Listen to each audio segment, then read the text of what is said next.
Chose avec ce premier salon des inventeurs à Méché-sur-Gironde en Charente-Maritime. Comme le concours Lépine, cette manifestation met en avant cette problématique. Ce qu'il manque aux bonnes idées, c'est souvent l'argent pour les concrétiser. Jean-Marc Chauvet et Thomas Chapuzot ont fait un petit tour dans les allées de ce salon. C'était ce week-end. De la confiture solaire, un barbecue vertical, un vide-fontaine inclinable, un bec-verseur pour canettes ou une échelle qui ne casse pas les gouttières, un salon des inventeurs, c'est un peu un inventaire à l'après-vert. On y trouve de tout, comme cette housse de couette thermorégulable qui, paraît-il, assure la paix des ménages. Moi, j'avais pas besoin de la même température au lit que mon mari. Et du coup, j'étais obligée toujours de rajouter des petites choses sur les pieds, ça tombait, enfin, c'était l'horreur. Et un jour, je me suis dit, je vais les glisser à l'intérieur en faisant des petits compartiments. Puis voilà. Et puis l'idée était lancée. Être un inventeur, ça ne s'invente pas, justement.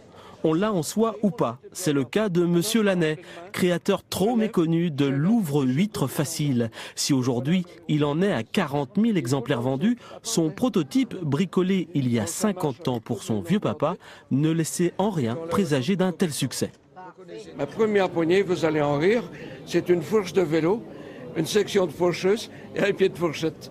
Et on ouvrait les huîtres avec ça chez nous. Et un jour, un ostréiculteur a vu ça. Il m'a dit, mais tu devrais en faire des milliers, ça se vendrait. Je lui ai dit, bon, j'avais mon métier. Il dit, si, parce que moi, je vendrais des huîtres à des gens qui n'en achètent pas, parce qu'ils ont la trouille du couteau.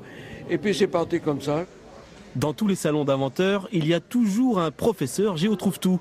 Cette fois-ci, c'est Louis qui s'y colle, avec son éolienne inspirée du Concorde. Ce système que j'ai là derrière moi, là, c'est une roue double. Il y en a une d'un côté, une de l'autre. Et au milieu, j'ai un générateur, donc un alternateur, discoïdal, multipolaire, pour éviter de tourner trop vite. Parce que je veux supprimer le multiplicateur, être en prise directe sur l'arbre.